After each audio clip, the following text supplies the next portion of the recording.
Well, I believe strongly that we must be aware of our heritage and that we must value that heritage, both the good and the bad, and that we should take care to learn from that heritage and make the appropriate um, make the appropriate down payment for what it's worth by way of our heritage. If you look at the South proper, culturally, it's retiring. It's kind of laid back. It's steeped in Christian belief and lore, and as a result, we don't always move with a pace uh, that's necessary to change things. And the perception is that Southerners largely accept things and will very rarely confront you on something. Well, I believe that the disability rights movement sets that notion on its head. You want to know why?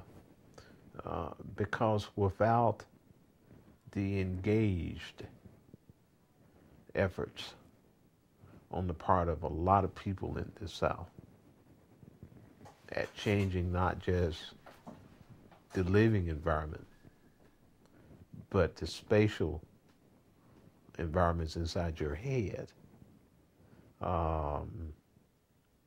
we would be fairly stagnant. In fact, the South, and many of my friends in the South, and I counted among my friends Ron Mace, myself, and a handful of other activists took it upon ourselves in the South to make certain that we had a living environment that was accessible to and functional for disabled individuals. And so we started consulting and working with our state General Assembly. Are you ready for this?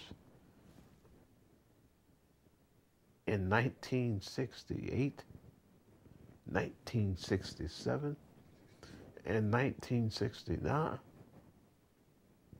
And this predated, let me say it to you again, it predated the Rehab Act, the ADA, or any of those movements. We passed in this state Chapter 168, which was a sweeping piece of legislation that was designed to protect the rights of disabled individuals, that called for our school systems providing at least the minimum appropriate public education for kids. Years before there were any notion of taking these matters up in different federal laws. So in a very real sense, North Carolina led and was on the cutting edge. It was on the cusp from the South of bringing about, helping to bring about the very movements that swept the country up. And so we are proud of that part of our Southern heritage.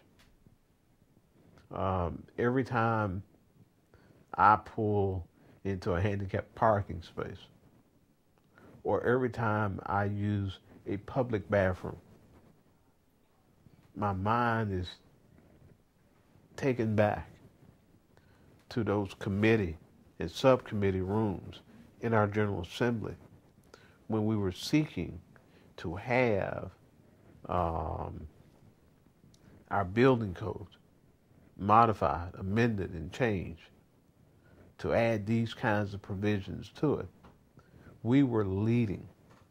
Let me say again, we were leading this country in those efforts, moving it towards what we see now. Okay? So, many contributions have come out of the South.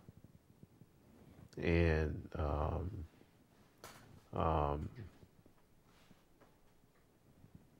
as I say, I remember the way it was before these laws were enacted. Okay? And literally we were warehoused. Disabled kids were just warehoused, taken out of public view, didn't want to be seen, consigned to these state institutions. You never want to go back to those days. And there was so much of that here in the South. I think that explains in some measure why Ron and myself and Lockhart and other folks started getting after it early. Getting after it. You know, there had to be a better way. You just cannot expect to live like this. There has to be a better way.